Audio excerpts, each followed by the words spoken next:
ආශිර්වාදාත්මක බෝධි පූජා පින්කම හා සුමధుර ධර්ම දේශනාව සඳහා අද දින අපගේ ගෞරවනීය ආරාධනය පිළිගෙන මෙහි වැඩමවා වදාළ මහඳ නාමය පරිසීමට අවසරයි ශාස්ත්‍රපති ශ්‍රී වෛශ්‍යාරාම ධර්ම විද්‍යාලයේ විදුහල්පති පූජ්‍ය පඬිත මේගොඩ සුහිත ස්වාමීන් වහන්සේව පාද නමස්කාර පූර්වකව පිළිගන්නවා. Namaste, Sama Sambudu, Guru Piranha. Puja කරන අවස්ථාවයි මේ.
ගරුතර මහා සංඝරත්නය පාද නමස්කාර පූර්වකව පිළිගැනීම හා අවස්ථාව පිළිබඳ කෙටි පැහැදිලි කිරීමට මේ කෙරෙන ගෞරවනීය ආරාධනය අප විද්‍යාලයේ කරු විදුහල්පතිනි සුමේධා ජයවීර කරු විදුහල්පති මෑණියනි ඔබතුමියට ආයයි.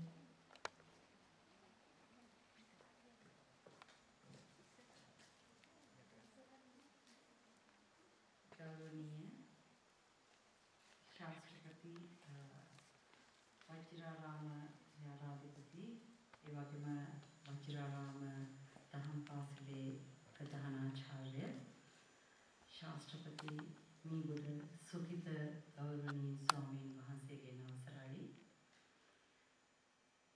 පැමිණ සිටින මගේ ආචාර්ය මණ්ඩලයේ අංශ ප්‍රධාන ශ්‍රේණි ප්‍රධාන ආචාර්ය මණ්ඩලයේ සියලුම පිරිවරක් මහත්මීනි ආදිශිෂ්‍යාවන්ගේ සංගමයේ උපසභාපතිනිය ඇතුළු සමාජික පියණියනි ඒ වගේම පාසල් සංවර්ධන සමිතියේ ලේකම්තුමන් ඇතුළු ඒ නිලධාරී මහත්ම මහත්මීනි බෞද්ධ සංගමයේ බහාර ආචාර්ය තුමිය ඇතුළු ඇය හා එක්වන ඒ කණ්ඩායමේ සියලුම ආචාර්ය මහත්මීනි මගේ දයාබර දියණියනි මං ඊටමත් සතුටටපත් වෙනවා මේ ශාන්ත පාවොළු බාලිකා විද්‍යාලයට 134ක්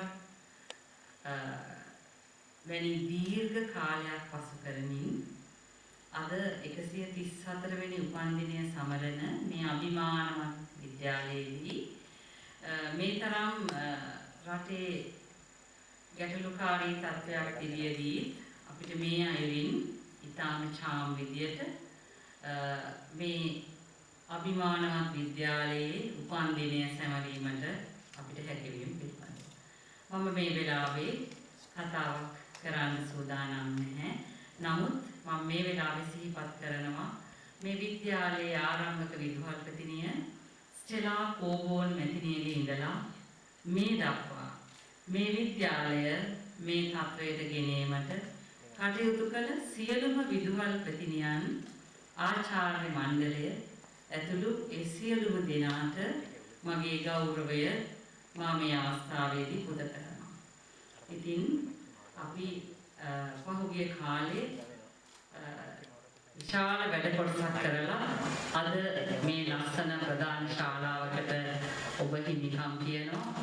ඉතින් කෝටි 4.5කට ආසන්න වියදමක් කරලා මේ අංග සම්පූර්ණ ප්‍රධාන ශාලාවක් ශාන්ත පවුල් බාලිකා විද්‍යාලයට හිමි වී තිබෙන අවස්ථාවක මේ ප්‍රධාන ශාලාවේදීම ගෞරවනීය මීගොඩ සුකිත ස්වාමීන් වහන්සේගේ ධර්මානුශාසනාවක් අපේ 134 වන වන්දිනය සමරනයේදී අපිට ශ්‍රවණය කරන්න ලැබීම මා හිතනවා අප සියලු දෙනාගේම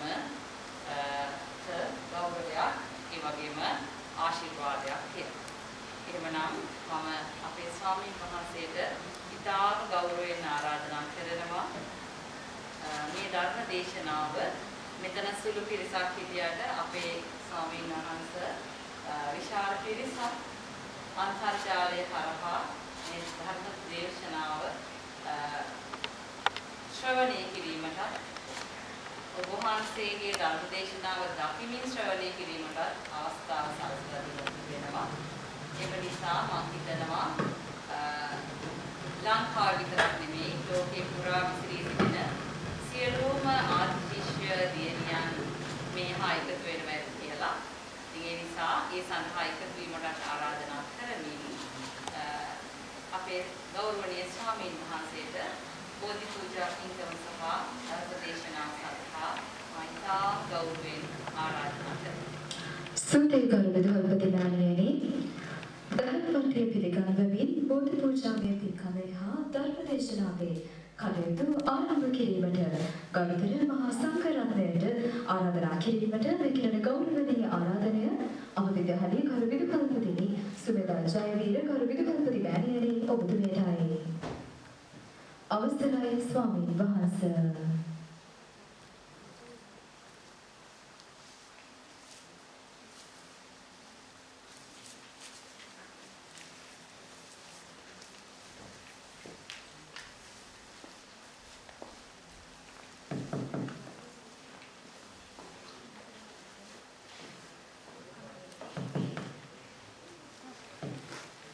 කවුරුත් සාදුකාරයක් දෙන්න.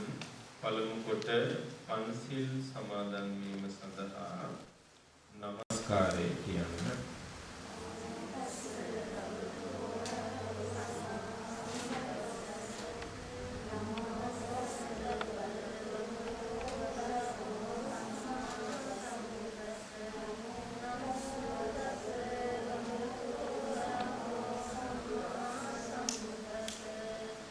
බුද්ධං සරණං ගච්ඡාමි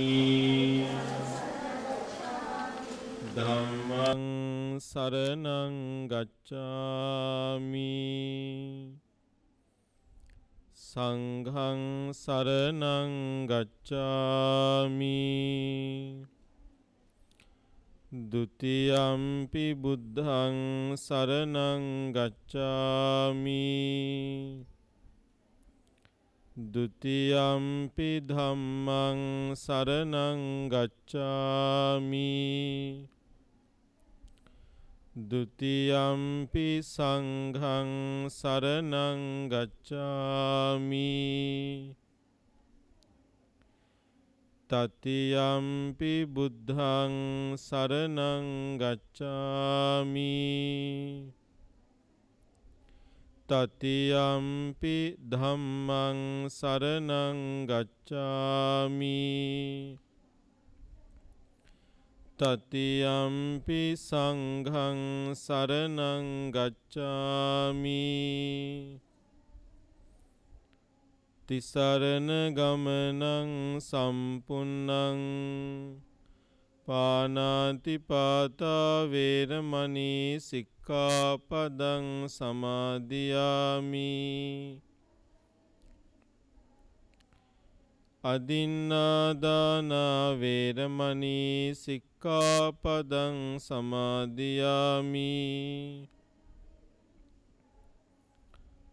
කාමේසු මිච්ඡාචාරා වේරමණී සික්ඛාපදං සමාදියාමි.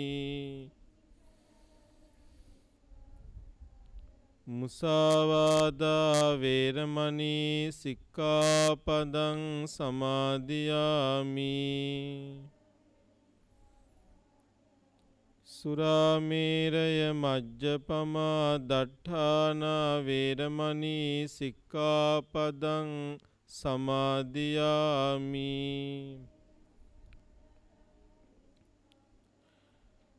තිසරණේන සද්ධින් පංචශීලං ධම්මං සාධුකං සුරක්ඛිතං කତ୍වා අපමාදේන සම්පාදේත. හොඳයි. අද 2021 වර්ෂයේ කොළඹ බම්බලපිටිය මිලාගිරිය ශාන්ත පාවුලු බාලිකා විද්‍යාලයට වර්ෂ 134ක් සම්පූර්ණ වීම නිමිත්තෙන් අපේ ගරු විදුහල්පතිතුමිය සුමේධා ජයවීර මැතිණිය සහ පවුලේ හැම දෙනාම ඒ වගේම පාවුලු පවුලේ හැම දෙනාම අපේ ආචාර්ය මණ්ඩලයේ ගුරු මෑණිවරු ඒ වගේම පියවරු ඒ වගේම බෞද්ධ සංගමය මාධ්‍ය ඒකකය ආදි ශිෂ්‍යාවන් ඒ වගේම දුවල හැම දෙනාම ශිෂ්‍ය නායිකාවෝ කවුරුත් එකතු වෙලා සිදු කරන ආශිර්වාදාත්මක පින්කමේ පළමු කටයුත්ත හැටියට අපි මේ විද්‍යාල භූමියේ වැඩ ඉන්න බෝධිරාජානන් වහන්සේ අභිමුඛයෙහි මල් පහන් සුවඳ දුම් පූජා කළා.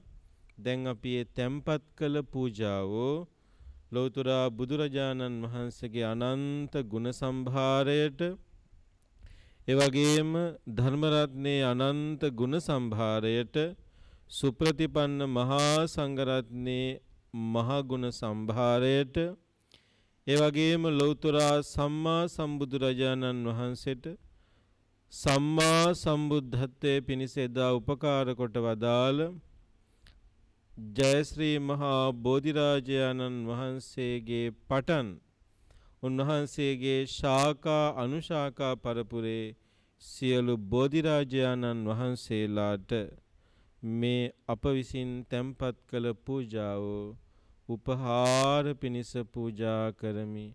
පූජාම වේවා කියලා සාදු සාදු සාදු අපි කෙටියෙන් වන්දනා කළා. බුද්ධ වන්දනාව බෝධි වන්දනාව සිද්ධ කරමු. නමෝ තස්ස භගවතෝ අරහතෝ සම්මා සම්බුද්දස්ස. නමෝ තස්ස භගවතෝ අරහතෝ සම්මා සම්බුද්දස්ස. නමෝ තස්ස භගවතෝ අරහතෝ සම්මා සම්බුද්දස්ස. මාත් සමගම හඬ නගා ගාථා සජ්ජායනා කරමු. ඉතිපිසෝ භගවා අරහං සම්මා සම්බුද්ධෝ විජ්ජාචරණ සම්පන්නෝ සුගතෝ ලෝකවිදු අනුත්තරෝ පුරිස ධම්මසාරති සත්තා දේව මනුස්සානං බුද්ධෝ භගවාති. සක්කාතෝ භගවතා ධම්මෝ සන්දිට්ඨිකෝ අකාලිකෝ ඒහි පස්සිකෝ ඕපනයිකෝ පච්චත්තං වේදිතම්බෝ විඤ්ඤුහිති සුපටිපන්නෝ භගවතු ශාවක සංඝෝ උජුපටිපන්නෝ භගවතු ශාවක සංඝෝ ඥායපටිපන්නෝ භගවතු ශාවක සංඝෝ සාමීචි පටිපන්නෝ භගවතු ශාවක සංඝෝ යදිදං චත්තාරි පුරිස යුගානි අට්ඨ පුරිස පුග්ගලා ඒස භගවතු ශාවක සංඝෝ ආහුනේයෝ පාහුනේයෝ දකිනේයෝ අංජලි කරණීයෝ අනුත්තරං පුඤ්ඤං කෙත්තං ලෝකස්සාති සාධු සාධු සාධු වන්දාමි චේතියං සම්බං සම්බටානේ සුපතිට්ඨිතං සාරීරික ධාතු මහා බෝධින් බුද්ධ රූපං සකලං සදා යස්ස මූලේ නිසින්නෝව සම්බාරි විජයන්නකා පත්තෝ සම්බංයුතං සත්තා වන්දේතං බෝධිපාදපං ඉමේ ඒතේ මහා බෝධි ලෝකනාතේන පූජිතා අහම්පිතේ නමස්සාමි බෝධි රාජා නමත්තුතේ ගනසාරම්පදිත්තේන දීපේන තමදන්සිනා තිලෝක දීපං සම්බුද්ධං පූජයාමි තමුනුදං ගන්ධ සම්භාරයුත්තේන දුපේනහං සුගන්ධිනා පූජයේ පූජනීයන්තං පූජා භාජන මුත්තමං වන්න ගන්ධ ගුණපේතං ඒතං කුසුම සන්තතින් පූජයාමි මුනින්දස්ස සිරිපාද සරෝරුහේ පූජේමි බුද්ධං කුසුමේන නේන පුඤ්ඤේන මේතේන ච හෝතු මොක්ඛං පුප්පං මිලායාති යතයි ධම්මේ කායෝ තථායාති විනාශ භාවං අදිවාසේතුනෝ භන්තේ පානියං උපනාමිතං අනුකම්පං උපාදාය පතිගන්හාතු මුත්තම අදිවාසේතුනෝ බන්තේ ගිලාන පච්චයං ඉමං අනුකම්පං උපාදාය පතිගන්හාතු උත්තම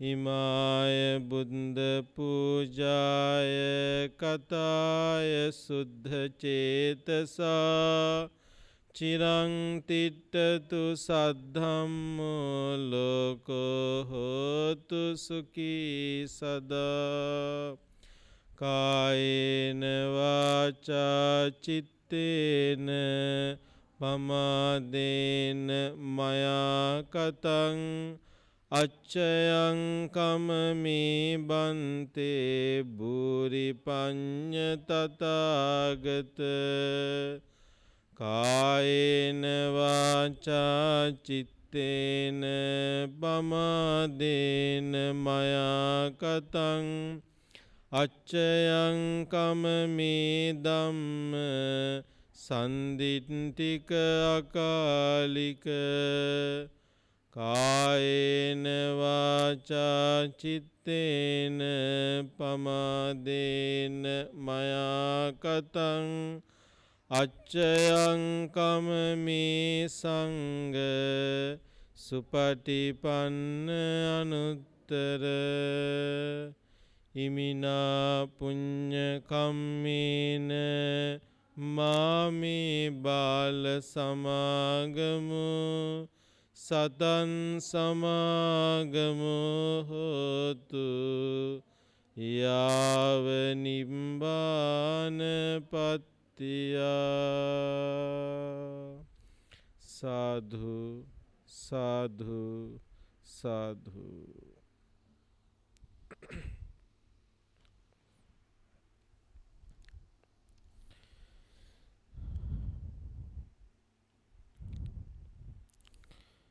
සමන්ත චක්කවාලේසු අත්‍රා ගච්ඡන්තු දේවතා සද්ධම්මං මුනි රාජස්ස සුනන්තු සග්ග මොක්ඛදං ධම්ම ශ්‍රවණ කාලෝ අයං බදන්තා ධම්ම ශ්‍රවණ කාලෝ අයං බදන්තා ධම්ම ශ්‍රවණ කාලෝ අයං බදන්තා. නමෝ තස්ස භගවතු අරහතෝ සම්මා සම්බුද්දස්ස නමෝ තස්ස භගවතු අරහතෝ සම්මා සම්බුද්දස්ස නමෝ තස්ස භගවතු අරහතෝ සම්මා සම්බුද්දස්ස. දුරංගමං ඒකචරං අසරීරං ගුහාසයං යේ චිත්තං සංයමෙස්සන්ති මුක්ඛන්ති මාර බන්ධනාති.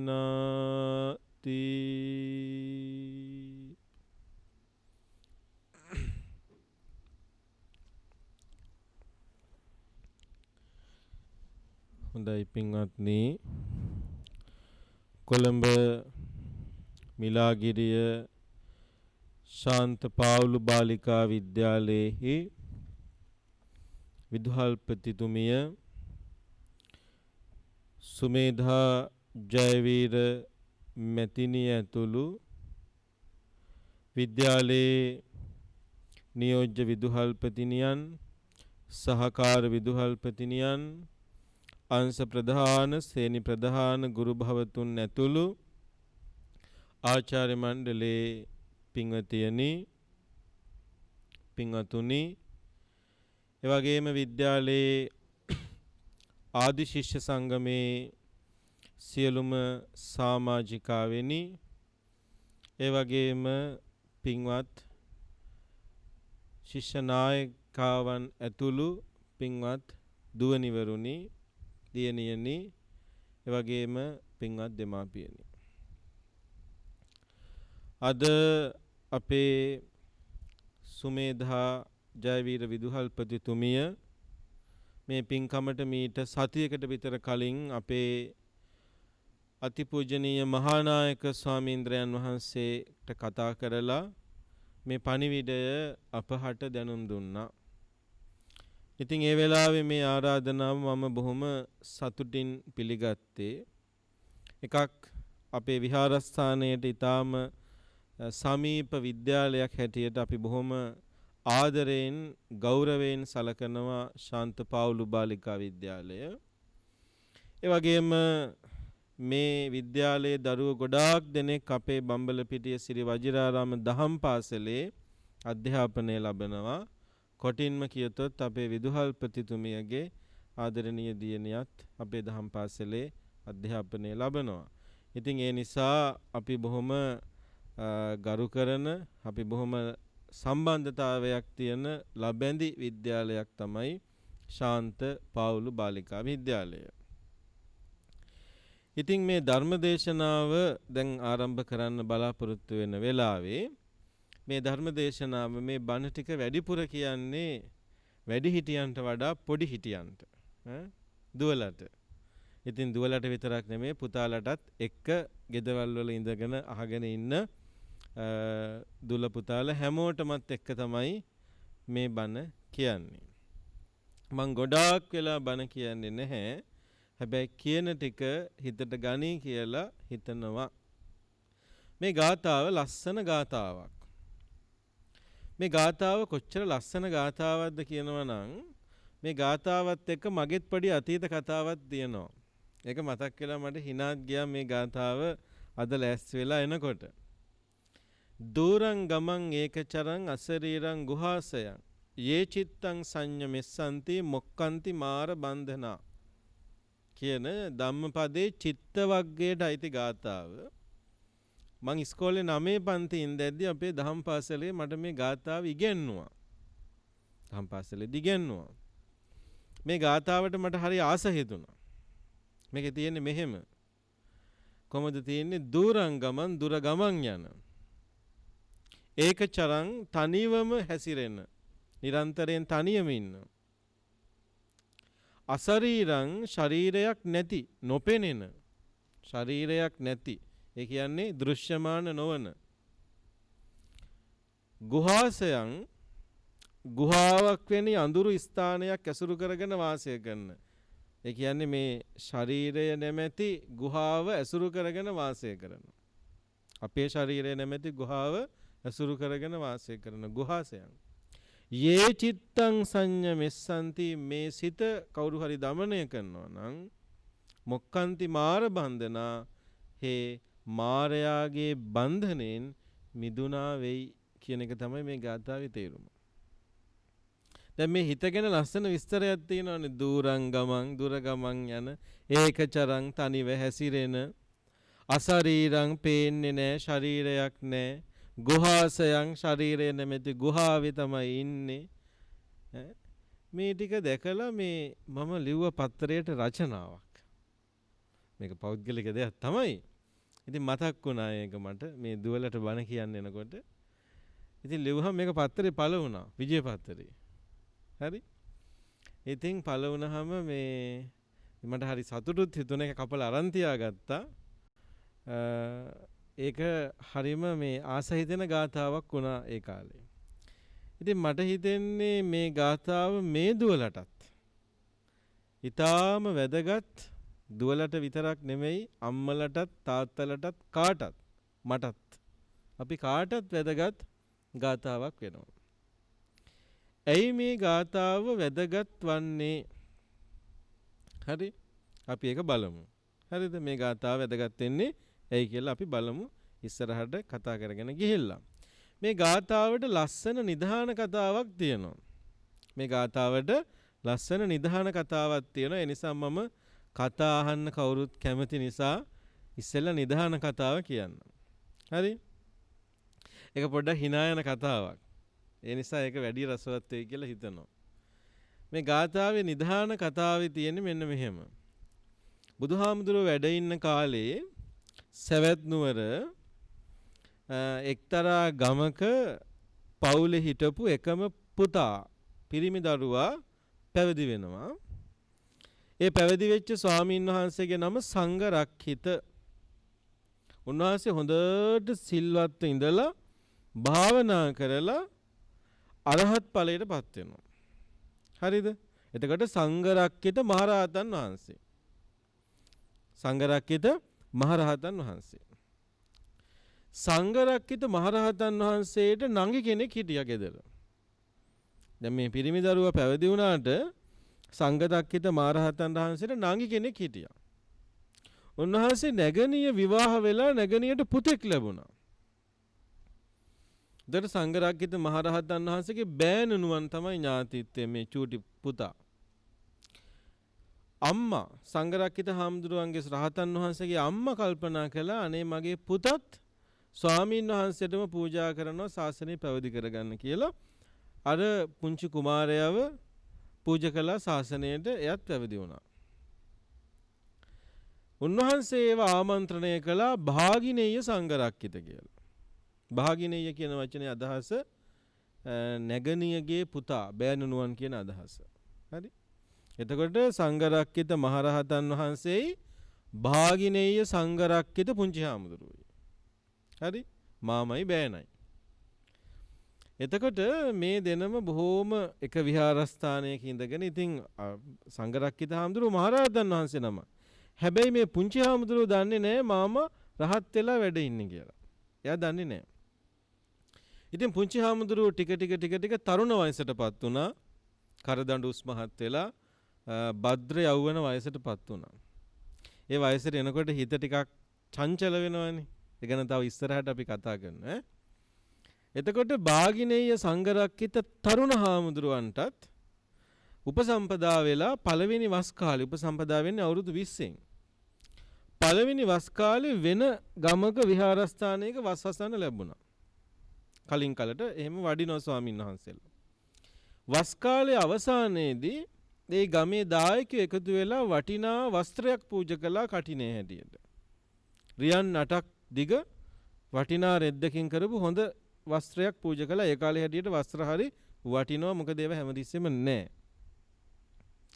භාගිනේය සංඝරක්කිත තරුණ හාමුදුරුවෝ මේ වස්ත්‍රය අරගෙන ඇවිල්ලා තමන් වැඩ හිටපු ඒ කියන්නේ තමන්ගේ මේ මාමා වෙච්ච සංඝරක්කිත මහරහතන් වහන්සේ වැඩ හිටපු විහාරස්ථානයට ඇවිල්ලා භාගිනේය සංඝරක්කිත හාමුදුරුවෝ කල්පනා කළා මේ වස්ත්‍රය මට වඩා ගුරු හාමුදුරුවන්ට වටිනවා. ඒ නිසා උන්වහන්සේව සතුටු කරන්නත් එක්ක මේ වස්ත්‍රය මම පූජා කරන්න ඕනේ කියලා මේ වස්ත්‍රය ගැන හොඳ වර්ණනාවක් කළා පූජා කළා ගුරු හාමුදුරුවන්ට. සංඝරක්කිත මහරහතන් වහන්සේට පූජා කළා. සංඝරක්කිත මහරහතන් වහන්සේ මේ වස්ත්‍රය පිළිගත්තේ නැහැ. හේතුව උන්වහන්සේට ඇති වෙන්න සිවුරු තිබුණා. ඒ නිසා උන්වහන්සේට අතිරේක ලාභයක් අවශ්‍ය වුණේ නැහැ. අල්පේච්ඡ ස්වාමීන් වහන්සේ නමක් රහතන් වහන්සේ නමක් නිතින්. ඉතින් මේ වස්ත්‍රය පිළිගත්තේ නැහැ.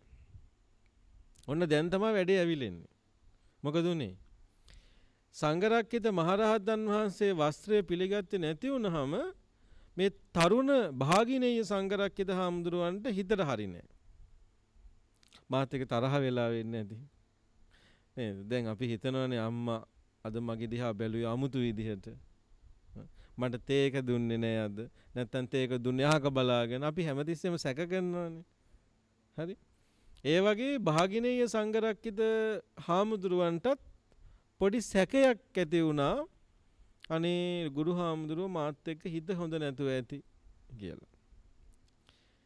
ඉතින් ටික වෙලාවකින් භාගිනේය සංඝරක්කිත හාමුදුරුවෝ හැමදාම වගේ මේ සංඝරක්කිත මහරහතන් වහන්සේට පවන් සලනවා.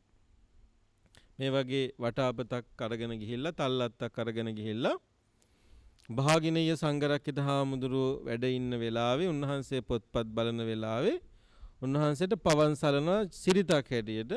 ඉතින් මේ සිරිතක් හැටියට පවන් සලන වැඩේ කරගෙන ඉන්නවා. ඉන්නකොට භාගිනේය සංඝරක්කිත හාමුදුරුවෝ දැන් වයසත් හොඳ නැහැ අවුරුදු 20 ගාණක් තරුණයි. භද්‍ර යෞවනය. හිත දමණය වෙලත් නැහැ. භාවනා කළත් නැහැ ලොකුවට. ගුරු හාමුදුරුවෝ දුන්න වස්ත්‍ර පිළිගත්තෙත් නැහැ. දැන් මේ වෙලාවේ හිත ටිකක් හරි නැහැ තරුණ හාමුදුරුවන්ගේ. එයා පවන් සලන ගමන් කල්පනා කරනවා මේ බුදුරජාණන් වහන්සේ හරි ලස්සනට මේක හදපු කතාවක් නෙමෙයි. නමුත් මේ සිදුවීම හරි ලස්සනට පෙළගස්සනවා. මේ ගාථාව හරි ලස්සනම තැනට දානවා. ඒකයි මේ කතාවත් ලස්සන වෙන්නේ. මේක වෙන්න පුළුවන් ශාසනය දැන් චූටි කාලේ මහාන වෙලා. ගිහි සමාජය කියන්නේ මොකද්ද? කාමයන් කියන්නේ මොකද්ද කියලා දන්නේ නැහැ. විචිත්‍ර ලෝකය දකින්නකොට කලබල වෙනවා. මනස චංචල වෙනවා. ඉතින් භාගිනීය සංඝරක්කිත හාමුදුරුවන්ගෙත් දැන් ටිකක් මනස කලබල වෙලා තියෙන වෙලාවේ ගුරු හාමුදුරුවොත් වස්ත්‍රය පිළිගත්තේ නැහැ. භාගිනීය සංඝරක්කිත හාමුදුරුවෝ පවන් සරණ ගමන් කල්පනා කරනවලු හරියන්නේ මේ පන්සලට වෙලා මේ දානේ වළඳ ඉඳලා ඇති වැඩක් නැහැ. මේ සිවුරු වරින්න ඕනේ කියලා කල්පනා කළා. කවුද කල්පනා කරන්නේ? තරුණ භාගිනීය සංඝරක්කිත හාමුදුරුවෝ. දැන් ඊට පස්සේ දැන් පවන් සරණ ගමන් තමයි ඉන්නේ ඈ. දැන් දුවලා මවා ගන්න මේ සිදුවීම. දැන් රහතන් වහන්සේ ආසනයේ වැඩ ඉන්නවා. භාගිනීය සංඝරක්කිත හාමුදුරුවෝ හිටගෙන පවන් සරනවා.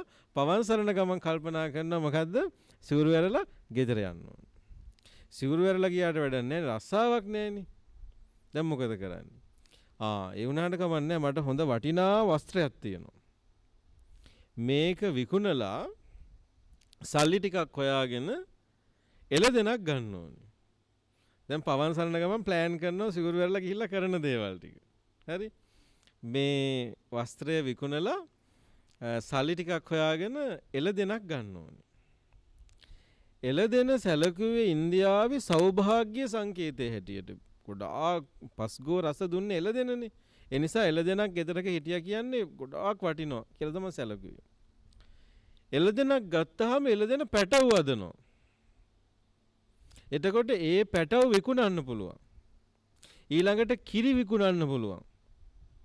මම මේ පැටව විකුණලා ඊළඟට වසු පැටව විකුණලා කිරිහරක් කිරි දෙන වැස්සියෝ තියාගෙන හොඳට කිරි ගන්නවා ඒගොල්ලන්ගේ.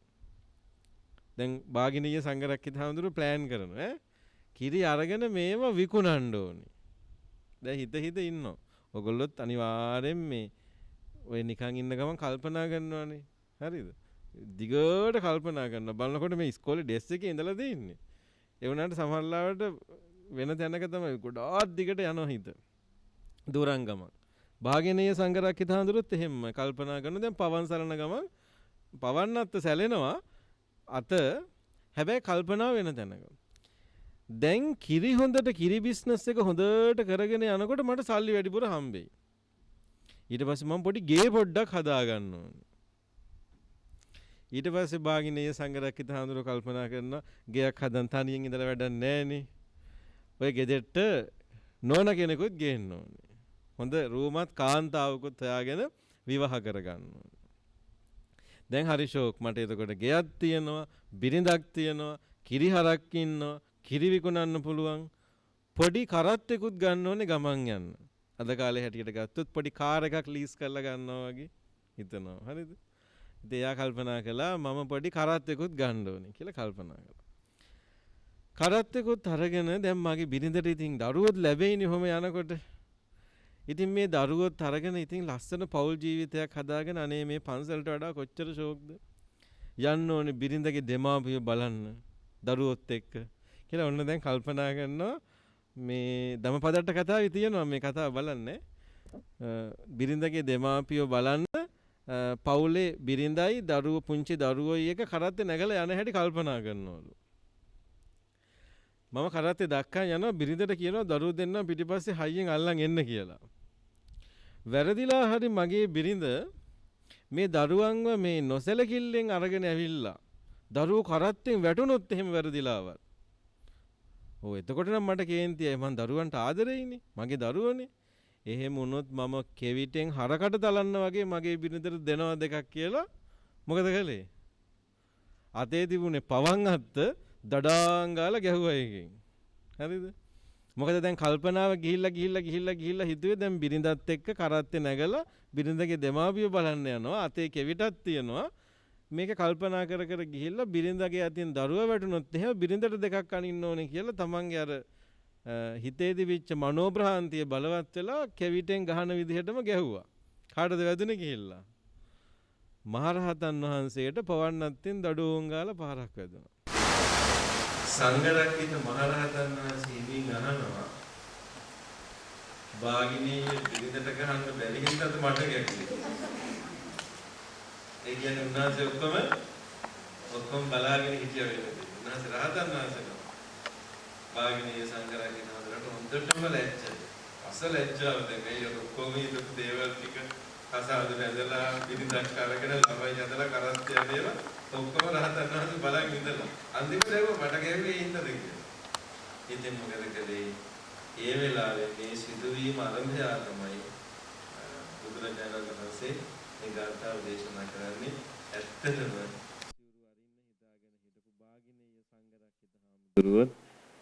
උන්වහන්සේගේ මාමා වෙච්ච මහරහතන් වහන්සේ වගේම පසු කලෙක සියලු කෙලෙසුන් නසා අරහත්ත්වයටපත් වෙනවා. රහත් ඵලයටපත් වෙනවා. හරි? දැන් මේක හරි ලස්සන ගාථාවක්නේ. දැන් මේකේ තියෙනවා දුරං ගමං. ඔය පදේ විතරක් ඇති මේ දුවලට බණ කියන්න මට. දුර ගමන් යන හිතක් තමයි අපිට තියෙන්නේ. හරි? ඒ හිත හරීම කලබලයි. හරිද? දැන් මේ Zoom තාක්ෂණයෙන් නේද? සම්බන්ධ වෙලා ඉන්න දුවලටත් එක්ක බණ කියන්නේ. ඒගොල්ලොත් අහගෙන ඉන්න ඕනේ. අපේ හිත හරීම වේගවත් හිතක් දුර ගමන් යන එකක්. දැන් මම දන්නවා මෙතන දැන් මගේ දිහා බලාගෙන හිටියට ඔයගලන්ට පුළුවන් මගේ දිහා බලන් ඉන්නවා වගේ පෙන්නලා වෙන දෙයක් කල්පනා කරන්න. ඉස්කෝලේ පන්තියේදී වෙනවද නැද්ද ඔක? අනිවාර්යයෙන් වෙනවනේ. ටිකක් කම්මැලි ටීචර් කෙනෙක් ආවොත් අනිවාර්යයෙන්ම වෙනවා. හරි? ටීචර් දිහා බලාගෙන ඉන්නවා, බෝඩ් එක දිහා බලාගෙන ඉන්නවා. හැබැයි කල්පනාව තියෙන බෝඩ් එක නෙමෙයි, කල්පනාව තියෙන පාඩම නෙමෙයි, වෙන ලස්සන විසිතුරු ලෝකයක් මවාගෙන ඉන්නවා. ඒ විසිතුරු ලෝකේ අපිත් ඉන්නවා. ඒකේ දිගට ගිහිල්ලා ඉවරලා බෙල් එක ගන්නකොට නැගිටිනවා. හරි? ඕක gederin දැද්දිත් වෙනවා. දැන් මේ වෙනකොට අපි හිතමු ඔයත් ගෙදරනේ දැන් මේ දවස්වල දැන් ඉස්කෝලේ යන්නේ නැහනේ. පාඩම් කරන්න කියලා පොත අතට ගත්තාම පොත අතේ තියෙනවා. අම්මත් බැලුවාම මේසෙත් ඉන්නවා දරුවා වාඩි වෙලා, පුටුවේ වාඩි වෙලා, මේසෙ උඩ පොතක් තියෙනවා. මේ පොත් දෙක තුනකුත් තියෙනවා සමහර වෙලාවට. හැබැයි වාඩි වෙලත් ඉන්නවා. හැබැයි තියෙන්නේ හිත වෙන තැනක. මේකේ පාඩුව වෙන්නේ අපිට. මේකේ හිතේ ස්වභාවය හැබැයි ඒක අපි පිළිගන්න ඕනේ. මේක ඇවිල්ලා අපේ වැරද්දක් නෙමෙයි, මේක ඇවිල්ලා හිතේ ස්වභාවය. ඒක මටත් එහෙමයි, මේ ගුරු මණ්ඩලයටත් එහෙමයි, ඔයත්තන්ටත් එහෙමයි, අපි කාටත් එහෙමයි. අපේ හිතට මම පොඩි උපමාවක් දෙන්නම්. අපිට තියෙන්නේ වඳුරු හිතක්. මංකි මයින්ඩ් එකක්. ඇයි ඒකට වඳුරු හිතක් කියලා කියන්නේ? ඒ හිතේ හැටි තමයි අහුවෙච්ච අරමුණේ එල්ලෙනවා ගිහිල්ලා. එළිලා ඒක දිගේ ගිහිල්ලා ඇති වුණාම වෙන එක එල්ලෙනවා. වඳුරොත් එහෙමනේ. හරි? අහුවෙච්ච දැන එල්ලෙනවා. එල්ලිලා එල්ලිච්ච දැන දිගේ ඊට පස්සේ කොහේ යනවද කියලා ඌ දන්නෙත් නෑ යනවා. ගිහිල්ලා දැන් ඒක ඇති වගේ හිතනහම මොකද කරන්නේ? වෙන එක එල්ලෙනවා. කොයිම වෙලාවකවත් වඳුරෙක් දැකලා දිනවද? ඔය නිදා ගන්න වෙලාවට ඇරුණාම මන් දන්නේ ඒකවත් කරනවද කියලා හරියට. සාමාන්‍යයෙන් බිම ගලක් උඩ එහෙම හිමින් වාඩි වෙලා කල්පනා කර ඉන්න වඳුර දැකලා දිනවද? එහෙම වඳුර නෑනේ. හරිද? වඳුර ඉන්නේ කොයි වෙලාවෙත් එක්ක කනවා, එක්ක පනිනවා, එක්ක එල්ලෙනවා. අපේ හිතත් ඒ වගේමයි. හැම වෙලේම දුර ගමන් යනවා. එල්ලි යනවා. වැටිච්ච අරමුණ අල්ල ගන්නවා. දැන් මම මේ බණ කියනකොට කල්පනා කරන්න ඕනේ මොකක් ගැනද? වඳුර ගැනද? නෑ. තමන්ගේ හිත ගැන. මෙතනින් එහාට උත්තර දෙන්න වෙනවා මේ ඉන්න දුවල ටිකට. හරි? මොකද දැන් ඔන්ලයින් ඉන්න දුවලට උත්තර දෙන්න බැරි හින්දා ඔයගලන්ට කතා කරන්න වෙනවා. හරි? කටවලලත් බෑ මට කට පේන්නේ නැති හින්දා. හරි? ඒ හින්දා හයියෙන් කතා කරන්නත් වෙනවා. හරි? එතකොට හොඳට මතක තියාගන්න අපේ හිතේ තියෙනවා ස්වභාවයක්. ඒ තමයි ඒක අපි විසින් দমনය කරගත්තේ නැති වුණොත්, අපි විසින් පාලනය කරගත්තේ නැති වුණොත් ඒ හිත ඊටාම රුදුරු විදිහට, ඊටාම ප්‍රචණ්ඩ විදිහට අපිව මෙහෙයවනවා. අපි විසින් හිත මෙහෙයවනවා මිසක හිත විසින් අපිව මෙහෙයවන්න ඉඩ දෙන්න හොඳ නැහැ. ඒක හොඳට මතක තියාගන්න. හරි? මීට අවුරුදු 25කට විතර කලින් කිරියල්ල මධ්‍ය මහා විද්‍යාලයේ විද්‍යාගාර ගොඩනැගිල්ලක් ඇතුලේ උසස් පෙළ පන්තියක ඒ පාසලේම පුතෙක් විසින් ඒ පාසලේම සහෝදර දියණියක් ඝාතනය කරනවා. ඒකට හේතු වෙන්නේ ඒ පිරිමි දරුවා විසින් පුතා විසින් කරපු ප්‍රේම ආරාධනාව ඒ දියණිය විසින් පිළිගන්න කැමති වුණේ නැහැ. මේක කීප වතාවක් සිද්ධ වුණා. අන්තිමට මේ පුතා මොකද කළේ? පිහියක් පාසලට ගෙනල්ලා ලංකා පාසල් ඉතිහාසයේ සිද්ධ වෙච්ච ඉතාම සෝචනීය සිදුවීමක්. මම දන්නේ ඊට පස්සේ පාසල් වයසේ දරුවන්ගේ වගේ දේවල් වෙලා තිබුණත් පාසලක් ඇතුළේ එහෙම වෙලා තියෙනවා කියලා මම දන්නේ නැහැ. පාසල අභ්‍යන්තරයේ පන්ති කාමරයක මේ සිදුවීම ඉතාම ප්‍රබල සිදුවීමක්. පරණ ඇත්ත දන්නවා මතකයි. ඝාතනය කරනවා තමන්ගේ පාසලේම එකම පන්තියේ හිටිය සහෝදර ශිෂ්‍යාවක්. මම හිතන්නේ ඒ වරදකරුවා චූදිතයා තාමත් බන්ධනාගාරගත වෙලා ඉන්න ජීවිතාන්තය දක්වා සිර දඬුවමකට යටත් වෙන්න සිද්ධ වුණා. මොකද උනේ මොකද්ද? අපේ හිත අපිට පාලනය කරගන්න බැරුව ගියා. අපේ හිත අපිට පාලනය කරගන්න බැරුව ගියා. කල්පනා කරලා බලන්න තරුණ දූල පුතාලා කී දෙනෙක් සියදි විනාසා ගන්නවද? පත්තරවල තියෙන ප්‍රවෘත්ති මම මෙතන ඇවිල්ලා කියන්න ඕනේ නෑනේ. පැතෝන තරම් දන්නවා. සමහර වෙලාවට උගත් දරුවෝ, වෛද්‍ය ශිෂ්‍යාවෝ, වෛද්‍ය ශිෂ්‍යයෝ, ඉංජිනේරු පීඨ ශිෂ්‍යයෝ. හරි? මොකද්ද ප්‍රශ්නේ? මේ පුංචි දෙයකට. ඒ නිසා හොඳට මතක තියාගන්න අපේ හිත දමනය කර ගැනීම, හිත පාලනය කර ගැනීම ඊටාම අත්‍යවශ්‍ය දෙයක්. අපි හැමෝටම තියෙන්න ඕන පුහුණුවක් තියෙන්න ඕන.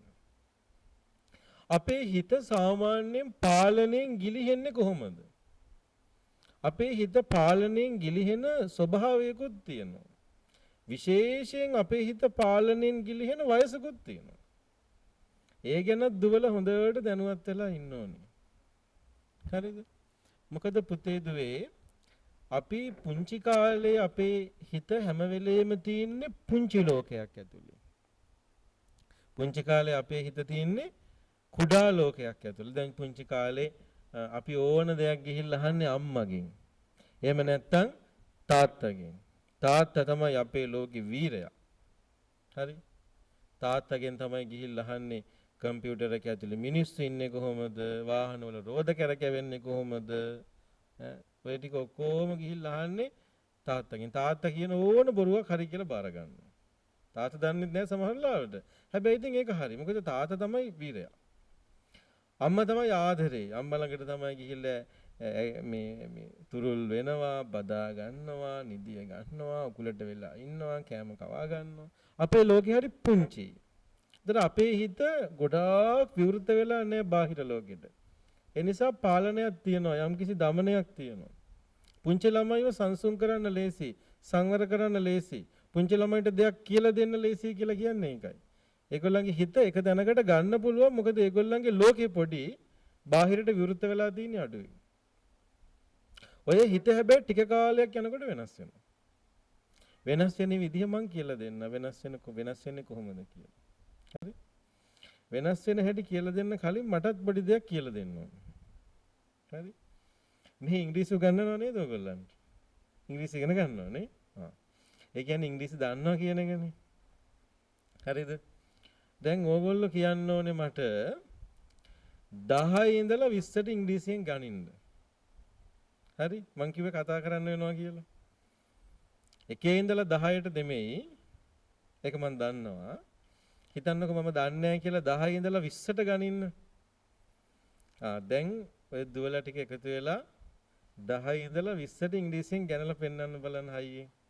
හැබැයි කුටු කුටු ගාලා ගණනලා හරියන්නේ නැහැ. හොඳට ඇහෙන්න ගනින්න ඕනේ.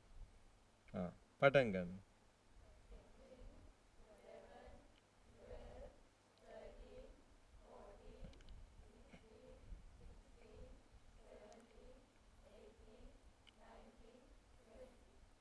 තව චුට්ටක් හයියෙන් තව එකපාරක් ගනිමු. දෙකපාරක් තව චුට්ටක් හයියෙන්.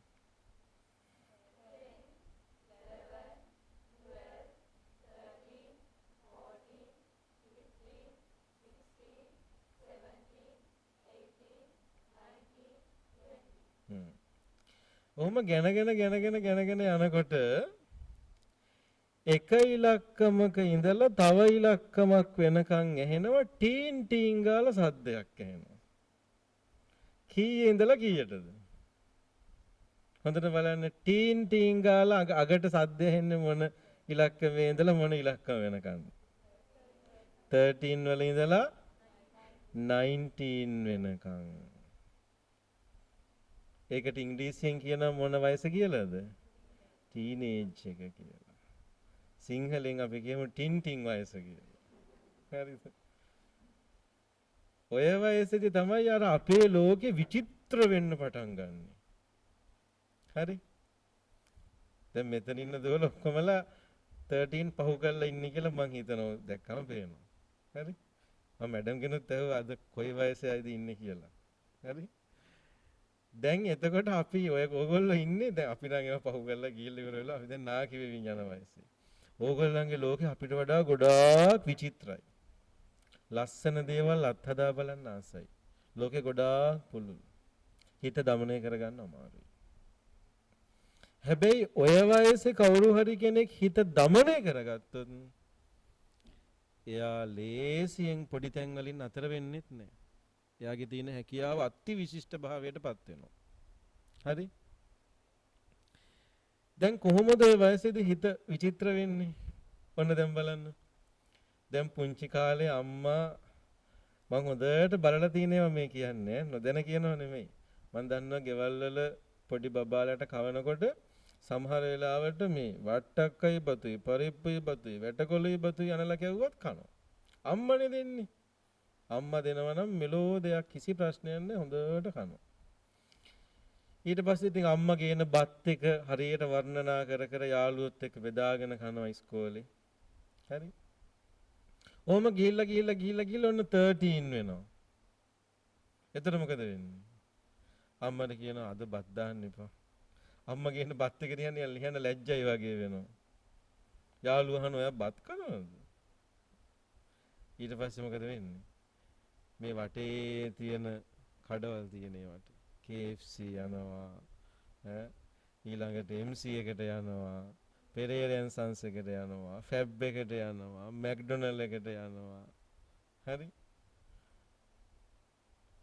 බත් කන්න එපා වෙනවා අම්මගේ බත් එක රස නැතුව යනවා තාත්තා හැමදේම දන්න තාත්තා හැමදේම ගිහලා ඉස්කෝලේ දෙයක් කිව්වත් යාළුවෙක් මොන හරි කිව්වත් යාළුවෙක් චණ්ඩිකමක් කළත් ඔක්කොම ගිහලා තාත්තත් එක්ක කියනවා 13 වෙනකොට මොකද වෙන්නේ? අනේ ඔයා දන්නේ පොඩ්ඩක් අටහන් ඉන්නකෝ කියලා කියනවා. ඔයා දන්නේ පොඩ්ඩක් ඉන්නකෝ පැත්තකට වෙලා කියලා කියනවා. තාත්තා දන්නේ නැති කෙනා කළා පැත්තකින් තියනවා. හරි? අම්මගේ කෑම රස නැතුව යනවා.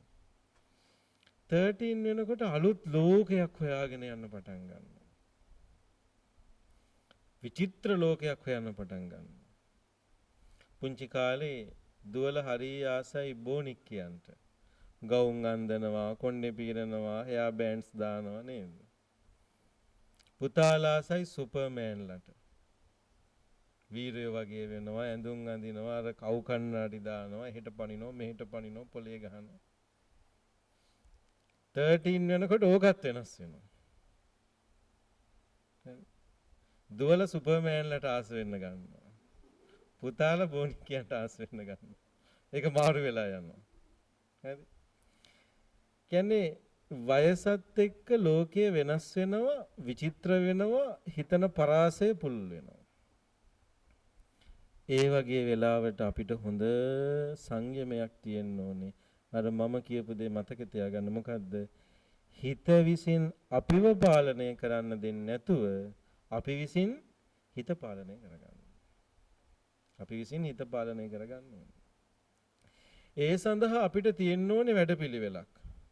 ඒ සඳහා අපිට තියෙන්න ඕනේ යම්කිසි පිළිගත් ක්‍රමානුකූල වැඩපිළිවෙලක්. හරිද? දැන් කල්පනා කරලා බලන්න දැන් අපි හිතමු අද වෙනකොට අපිට තියෙන අභියෝගයේ දුවලට තියෙන අභියෝගය අපි සාකච්ඡා කරලා බලමු. හරි? කතා කරලා බලමු.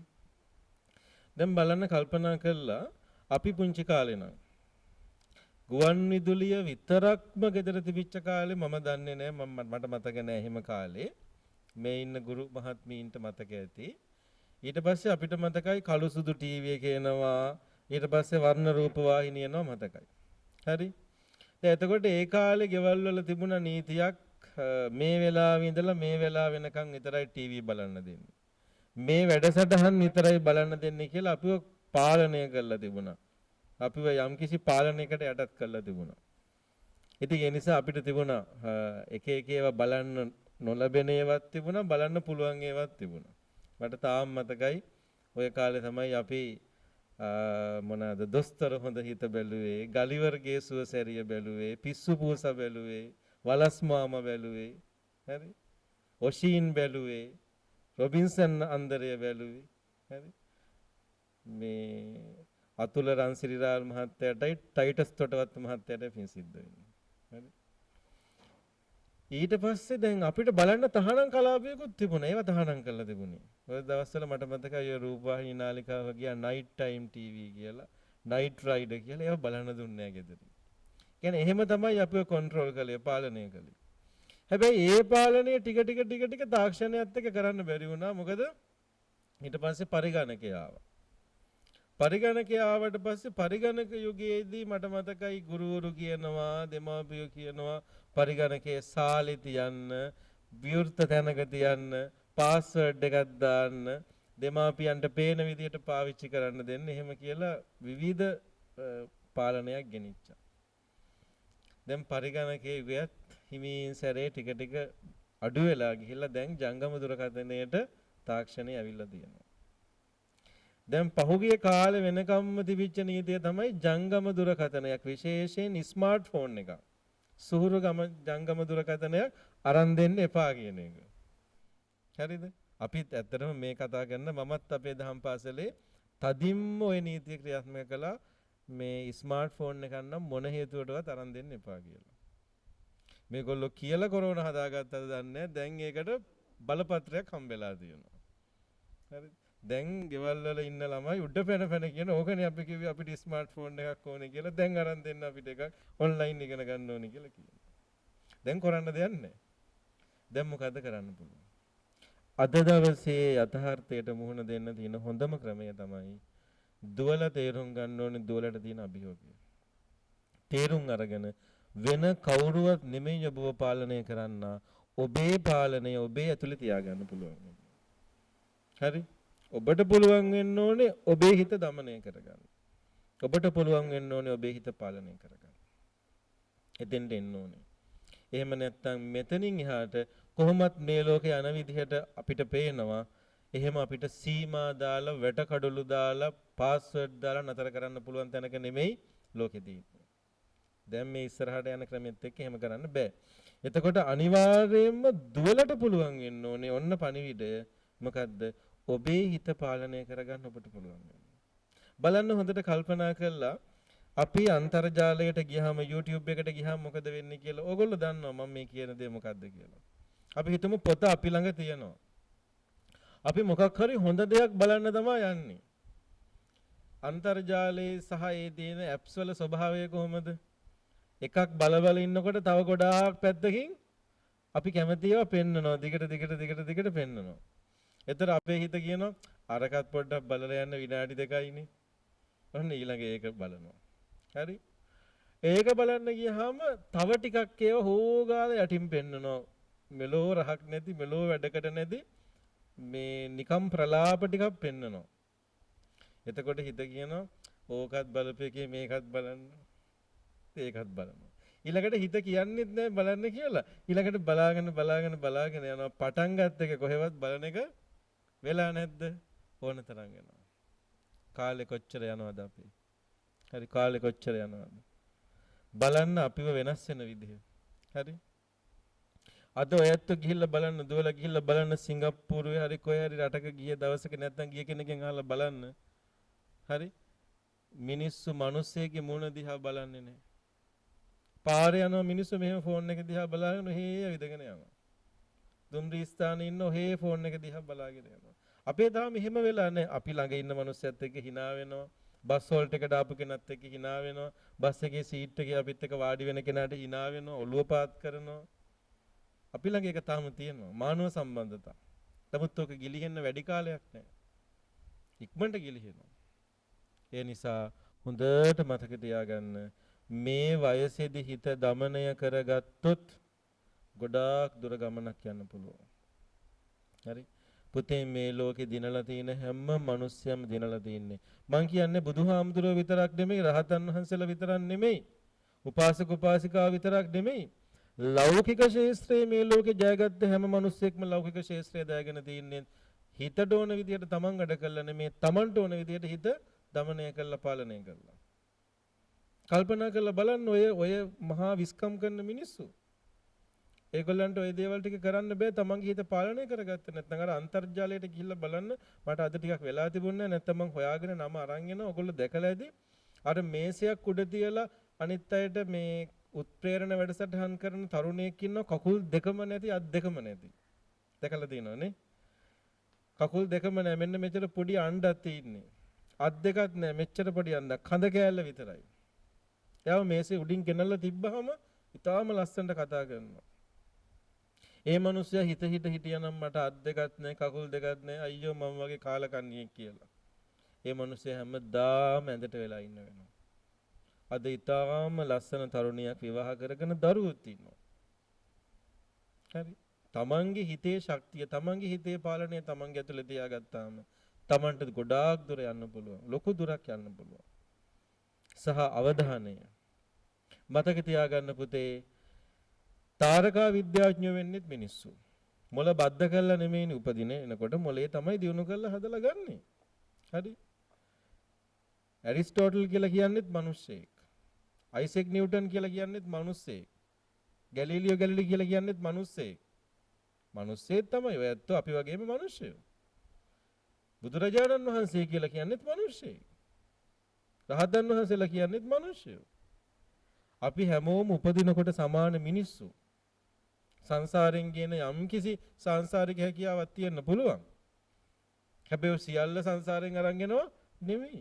ඒ උපදිනකොට ගේන පොදු ස්වභාවය තමයි ඊට පස්සේ දියුණු කරන්නේ. අපේ හිත দমনය කිරීම ඇතුළේ ඉස්සරහට ගෙනියන්නේ. ඒක කරන්න අපේ හිතට හොඳ පාලනයක් තියෙනවා. මම අන්තිමට දෙන්නේ හෝම්වර්ක් ගෙදර වැඩ.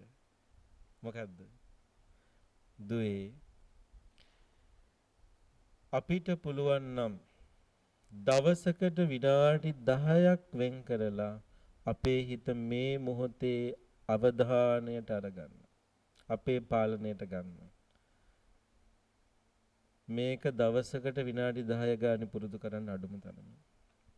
හරිද? කොහොමද කරන්නේ? පුතා දුවලා භාවනා කරන්න මේ දුවලා පාඩම් කරන්න වාඩි වෙන්න කලින් විනාඩි 10ක් ඇඳේ වාඩි වෙලා නැත්තම් පුටුවේ වාඩි වෙලා පහසු තැනක වාඩි වෙලා හොඳට මේ මොහොතට හිත පිහිටව ගන්න. හරිද?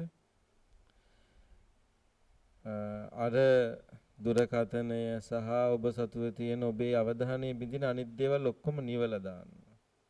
අම්මට තාත්තට කියන්න ගෙදර රූපවාහිනිය නවත්තන්න. කාමරේ ලයිට් එක නිවලා විනාඩි 10ක් වෙන් කරන්න පාඩම් කරන්න කලින්. වාඩි වෙලා අතීතයට ගොඩාක් දුවගෙන මනසිකාර කරන හිත හොඳට අතීත සිතුවිලි වලින් මුදවගෙන මේ මොහොතට අරන් එන්න. අනාගතය ගැන සිතුවිලි උපදමින් යන හිත මේ මොහොතට ගන්න. හරිද? සාමාන්‍යයෙන් වෙන දෙයක් තමයි S2 පියාගෙන වාඩි වෙච්ච ගමම්ම හරි ෂෝක්නේ දැන් ඇඳේ හොඳට වාඩි වෙලා ඉන්නවා ලයිට් උත් නැහැ S2ත් පියාගෙන ඉතින් පටන් ගන්නවා හිතන්න අර බාගිනීය සංගරක්කේ හාමුදුරුවෝ. එහෙම වෙන්න දෙන්න හොඳ නැහැ. කරන්න ඕනේ මේ මොහොතේ හිත පිහිටව ගන්නවා. මේ දැන් මං ඇඳේ වාඩි වෙලා ඉන්නවා. මගේ ශරීරය ඇඳේ පිහිටලා තියෙනවා ආසනයක තියෙනවා. බාහිරින් පුංචි සද්ද ටිකක් ඇහෙනවා. මගේ ආස්වාස ප්‍රාශ්වාස ක්‍රියාවලිය සිද්ධ වෙනවා. ඔච්චරයි. හොඳට සැහැල්ලු වෙන්න. ඊළඟට හොඳට හිත ඒකතෙන් කළාට ඒකාග්‍ර කළාට පස්සේ හුස්ම රැල්ල දිහා බලාගෙන ඉන්න. ආශ්වාස වාතය කොහොමද මගේ නහයෙන් ඇතුළට ගිහිල්ලා ශරීරය ඇතුලේ පෙනහළු දක්වා ගමන් කරන්නේ කියලා අවධානයෙන් බලාගෙන ඉන්න. පපුව පිම්බෙන හැටි හුස්ම ඇතුළට යනකොට. දැනුත් මේක සිද්ධ වෙනවා. හැබැයි අපේ හිත එතෙන්ට නැති නිසා අපිට ඒක තේරෙන්නේ නැහැ. මේ දැනුත් ඔයත්වත් හුස්ම ගන්නවා මාත් හුස්ම ගන්නවා. හැබැයි අපිට ඒක තේරෙන්නේ නැහැ. තේරෙන්නේ නැති අපි එතන නැති හින්දා. හැබැයි එතන ඉඳ ගන්න නම් විනාඩි 10ක් ඉඳ ගන්න ඕනේ. විනාඩි 10ක් නිශ්චල වෙන්න ඕනේ. අනිත් අරමුණු අත්හරින්න ඕනේ. අනිත් දේවල් අත්හරින්න ඕනේ. පාඩි වෙන්න.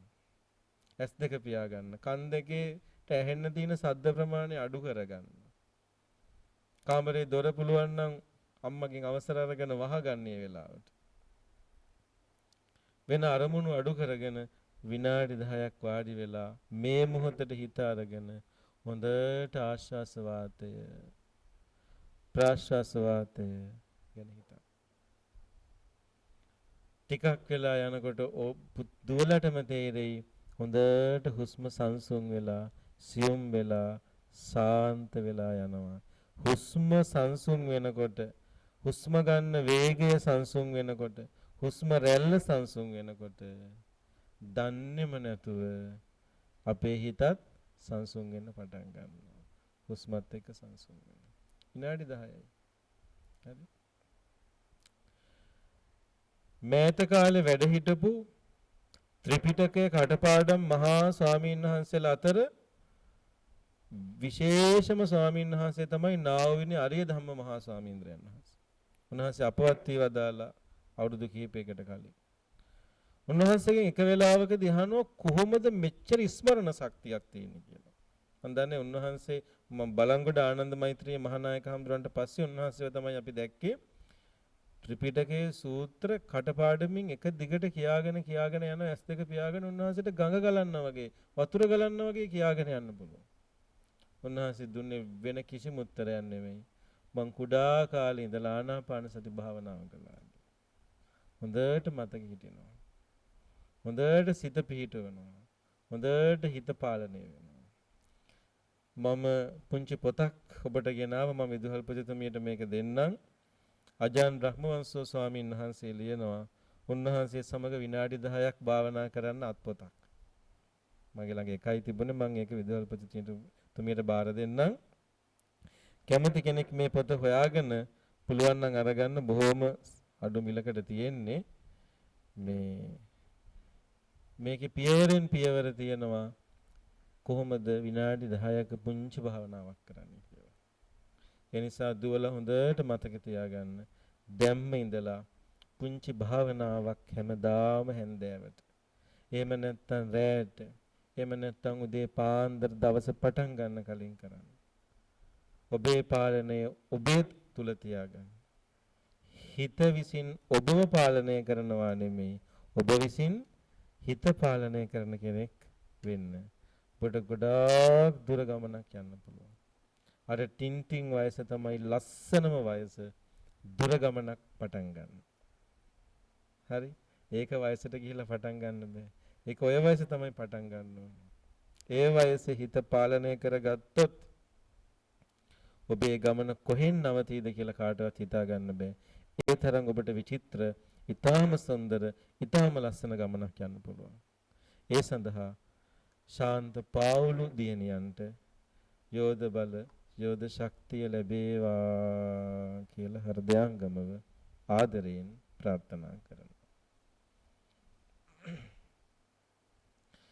හොඳයි. අද මේ පින්කමේ අරමුණු පැහැදිලි. ශාන්ත පාවුලු බාලිකා විද්‍යාලයට වර්ෂ 104ක් පිරීම නිමිත්තෙන් 134ක් පිරීම නිමිත්තෙන් සංවිධානය කළ පින්කම විදුහල්පතිතුමිය සුමේධා ජයවීර මැතිණිය ඇතුළු හැම දිනාටම ආශිර්වාද කරන්නයි මේ පින්කම සංවිධානය කළේ. එතුමියගේ උපදෙස් ලබාගෙන ශාන්ත පාවුලු බාලිකා විද්‍යාලීය මාධ්‍ය ඒකකයේ බෞද්ධ සංගමය සහ ආදි ශිෂ්‍යයා සංගමය එකතු වෙලා සංවිධානය කරගත්ත පින්කම. පින්කම ඉතාම සාර්ථකව සිද්ධ වුණා. රටේ පවතින තත්ත්වයත් එක්ක මෙතෙන්ට එන්න බැරි වෙන දුවලට දෙමාපියන්ට ආදි ශිෂ්‍යාවන්ට නිවසේ සිට ධර්ම ශ්‍රවණය කරන්න පහසුකම් සැලසුණා. මේ වෙලාවේ රැස් කරගත්ත පින් බෙලෙන් අපි ප්‍රාර්ථනා කරමු වසර 134ක් සම්පූර්ණ වෙන ශාන්ත පාවුලු බාලිකා මාතාවට තව තවත් බොහෝ කලක් ජාතියට වාසනාවන්ත දියණිවරු බිහි කරන්න යෝධ බල යෝධ ශක්තිය ලැබේවා. විද්‍යාලයේ නවකම් කටයුතු සාර්ථක වේවා. දියණිවරුන්ගේ අධ්‍යාපන කටයුතු දවසින් දවස සාර්ථක වේවා. විද්‍යාලයේ පෙර ගමන ජයෙන් ජය ගමනක්ම වේවා කියලා අපි ආශිර්වාද කරනවා. ඒ වගේම ශාන්ත පාවුලු බාලිකා විද්‍යාලයේ වර්තමාන පුනරුදයේ නියමුවරිය වන පින්වත් සුමේධා ජයවීර මැතිණියට නිදුක් නිරෝගී සුවපත් භාවය වේවා. ඔබතුමියට නිදුක් නිරෝගී සුව වේවා. චිරජීවනය වේවා. ශාන්ත පාවුලු බාලිකා විද්‍යාලීය කටයුතු වගේම ඔබතුමියගේ රාජකාරී ජීවිතයේ අපේක්ෂාවන් සඵල කරගන්න ඔබතුමියට නිදුක් නිරෝගී සුව චිරජීවනය දිගාසී වේවා. මේ රටේ ජාතික පාසල් පද්ධතියට විශාල සේවයක් කරන්න යෝධ බල යෝධ ශක්තියම වේවා කියලා අපි ආශිර්වාද කරනවා. ඒ වගේම ශාන්ත පාවුලු බාලිකා විද්‍යාලීය නියෝජ්‍ය විදුහල්පති මෑණිවරුන්ට සහකාර විදුහල්පති මෑණිවරුන්ට අංශ ප්‍රධාන ශ්‍රේණි ප්‍රධාන ඇතුළු ආචාර්ය මණ්ඩලයේ සියලු ගුරු මෑණිවරුන්ට පියවරුන්ට විද්‍යාලීය කළමනාකරණ මණ්ඩලය මාධ්‍ය ඒකකය බෞද්ධ සංගමය ආදි ශිෂ්‍යා සංගමය පාසල් සංවර්ධන කමිටුව පාසල් ආරක්ෂක අංශය අනධ්‍යයන කාර්ය මණ්ඩලය ඒ වගේම පාසලේ ශිෂ්‍ය නායක සංසදය ඒ වගේම පාසලේ දියණියන්ගේ මාධ්‍ය ඒකකය ඒ වගේම දෙමාපියන් පාසලට සුබ පතන්නන් ඇතුළු හැම දිනාටම සියලු යහපත වේවා. නිදුක් නිරෝගී සුව වේවා. චිරජීවනය වේවා. දිගාසී වේවා කියලා ප්‍රාර්ථනා කරනවා. ඒ වගේම විශ්‍රාමික විදුහල්පතිනියන් ජීවත්ව සිටින විශ්‍රාමික ආචාර්ය භවතුන් විස්තර මාරු ලැබ විද්‍යාලයෙන් ගිය ආචාර්ය භවතුන් හැම දිනාටමත් ආශිර්වාද කරනවා.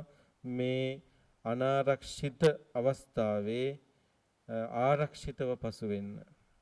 ලෝකයේම ආතුර වෙච්ච අවස්ථාවේ අනාතුරව පසු වෙන්න. සුවපත්ව පසු වෙන්න. තුනුරුවන් සරණ වේවා. දිගාසී වේවා. සියලු දෙවියන්ගේ රැකවරණ වේවා. ඊ타ම ඉක්මනින් වෙනද පරිදිම අපේ කටයුතු ආරම්භ කරන්න හැකියාව වේවා කියලා ප්‍රාර්ථනා කරමු. දෙවියන්ට පින් අනුමෝදන් කරමු.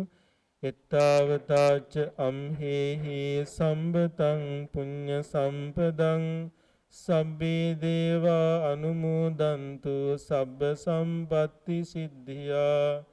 එත්තාවතාච අම්හෙහි සම්බතං පුඤ්ඤ සම්පදං සබ්බේ දේවා අනුමෝදන්තු සබ්බ සම්පatti සිද්ධියා. එත්තාවතාච අම්හෙහි සම්බතං පුඤ්ඤ සම්පදං සබ්බේ දේවා අනුමෝදන්තු සබ්බ සම්පatti සිද්ධියා. ඒ වගේම මේ පින් ශාන්ත පාවුලු බාලිකා විද්‍යාලයේ සේවය කොට අභාව ප්‍රාප්ත ආදි විදුහල්පති මෑණිවරුන්ට අනුමෝදන් කරමු. අනුමෝදන් වේවා. ආදි ගුරු මෑණිවරුන්ට අනුමෝදන් කරමු. අනුමෝදන් වේවා. ගුරු පියවරුන්ට අනුමෝදන් වේවා.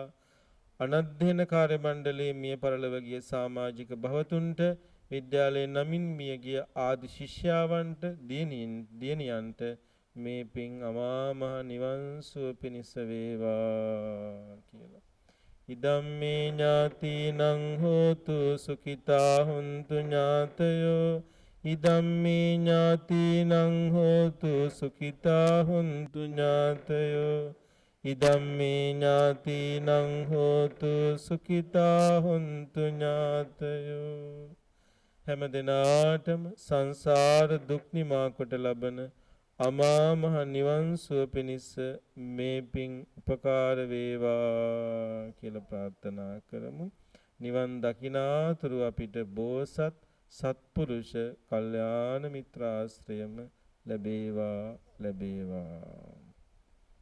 අභිවාදන සීලිස්ස නිච්ඡං වද්ධාපචායිනෝ චත්තාරෝ ධම්මා වඩ්ඩಂತಿ ආයුවන්නෝ සුඛං බලං ආයුරාෝග්‍ය සම්පatti සග්ග සම්පatti මේවච අතෝ නිබ්බාන සම්පatti ඉමිනාතේ සමිජ්ජතු.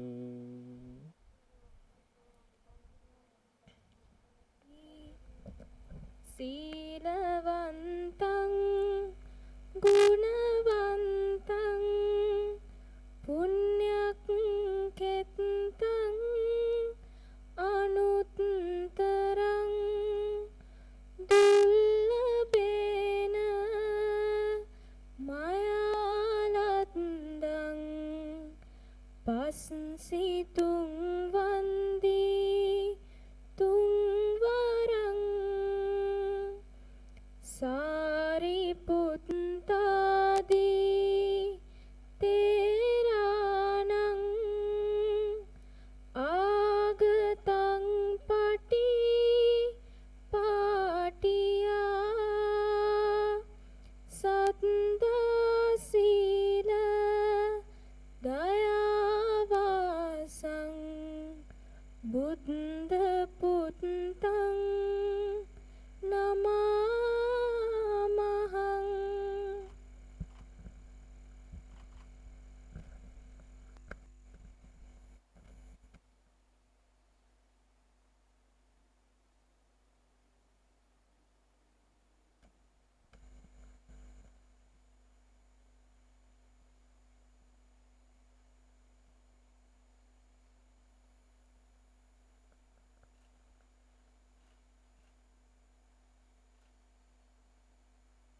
වසර 6ක් පුරා මිලාගිරිය ශාන්ත පාවුල බාලිකා විද්‍යාලයේ විදුහල්පතිනිය ලෙස කටයුතු කරමින් ලද අත්දැකීම් මෙන්ම වසර 15ක් පුරා ශ්‍රී ලංකා අධ්‍යාපන පරිපාලන සේවයේ නිලධාරිනියක් ලෙස ලද අත්දැකීම් පාදක කොටගෙන අප විද්‍යාලයේ ගරු විදුහල්පතිනි සුමෙදා ජයවීර ගරු විදුහල්පති මෑණියන් විසින් රචිත නොදුටු පාසල කෘතිය මේ අවස්ථාවේදී වසර 134 වන ජන්මදිනය නිමිත්තෙන් ගරු විදුහල්පති මෑණියන් විසින් එළි දක්වනු ලබන අභිමානවත් අවස්ථාවයි මේ අවස්ථාවේදී විද්‍යාලයේ ගරු විදුහල්පති මෑණියන් විසින් රචිත නොදුටු පාසල කෘතිය ශාස්ත්‍රපති ශ්‍රී වජිරාරාම ධර්ම විද්‍යාලයේ විදුහල්පති පූජ්‍ය පණ්ඩිත මීකොඩ සුකිත ස්වාමීන්ද්‍රයන් වහන්සේ වෙත පිරිනමනු ලබන අවස්ථාවයි මේ. එතුමිය විසින් මින් පෙරද පාසල විදුහල්පතිනියකගේ ඇසින් ලෙස කෘතියක් රචනා කරන ලද අතර එම කෘතියෙන් ලද සම්පූර්ණ ආදායම මහරගම අපේක්ෂා රෝහලේ පිළිකා රෝගීන් වෙනුවෙන් පරිත්‍යාග කළ බව ඉතා සතුටින් යුතුව දැනුම් දෙමු.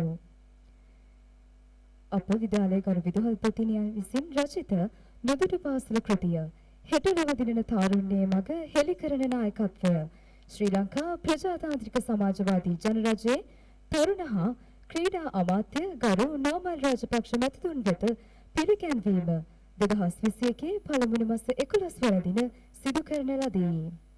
එම අභිමානනීය අවස්ථාව සිහිවනුවස් විද්‍යාලීය මාධ්‍යකය විසින් ගරු විදුහල්පති මෑණියන් වෙත පිදෙන උපහාරයයි මේ අවස්ථාවේදී එම උපහාරය ශාස්ත්‍රපති ශ්‍රී වජිරාරාම ධර්ම විද්‍යාලයේ විදුහල්පති පූජ්‍ය පණ්ඩිත මීකොඩ සුකිත ස්වාමීන්ද්‍රයන් වහන්සේගේ සිරතින් ගරු විදුහල්පති මෑණියන් වෙත පිදෙන අවස්ථාවයි මේ.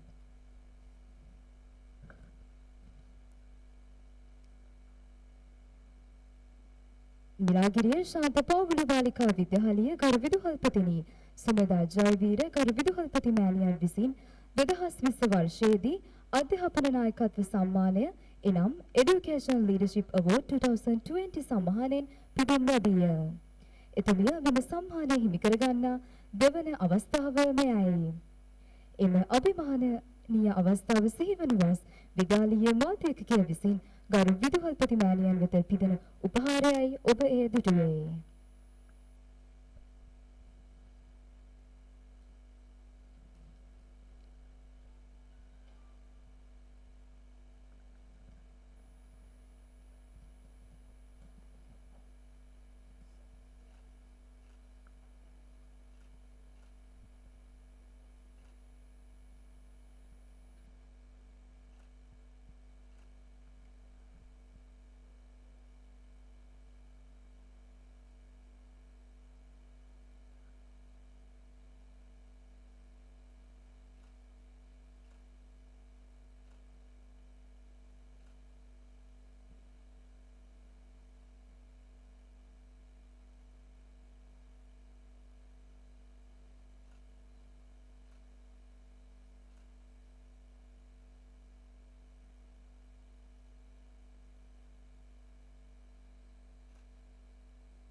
පුණ්‍යානුමෝදනාවයි. අද දින ආශිර්වාදාත්මක බෝධි පූජා පින්කම හා ධර්මදේශනය සඳහා අප නමස්කාර පූර්වක ආරාධනය පිළිගෙන මෙහි වැඩමවා වදාළ මාහට නව්‍ය පැවසීමට අවසරයි ශාස්ත්‍රපති ශ්‍රී වජිරාරාම ධර්ම විද්‍යාලයේ විදුහල්පති පූජ්‍ය පණ්ඩිත මීගොඩ සුකිත ස්වාමීන්ද්‍රයන් වහන්සේට අපගේ නමස්කාර පූර්වක ස්තුතිය.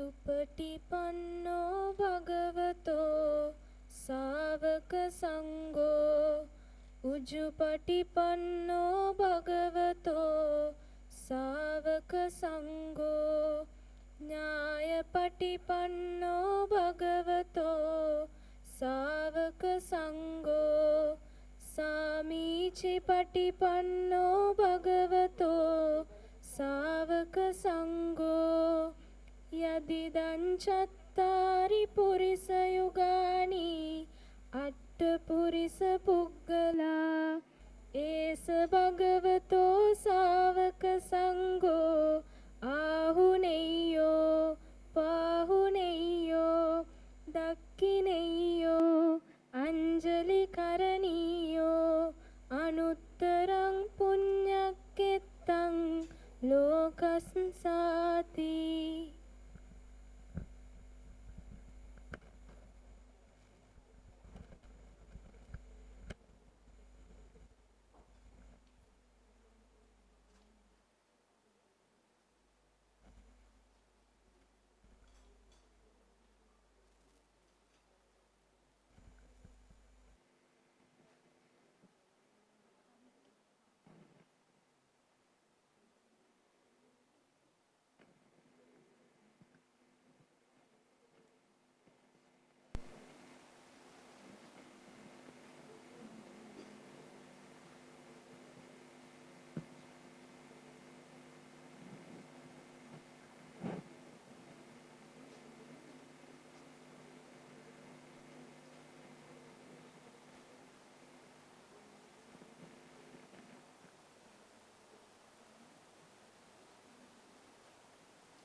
The parish was built on the 14th of January 1887.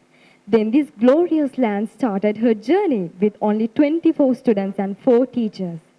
And from then onwards, she became better and stronger day by day. The path of 134 years wasn't easy.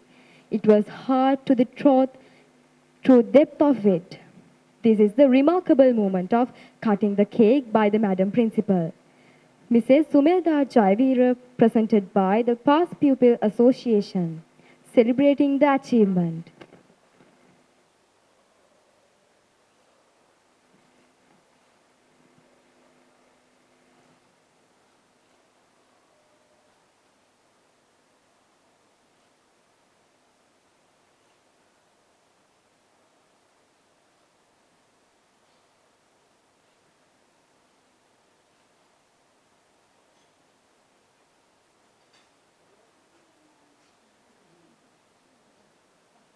මේ අවස්ථාවේදී විදුහලේකරු විදුහල්පති මෑණියන් විසින්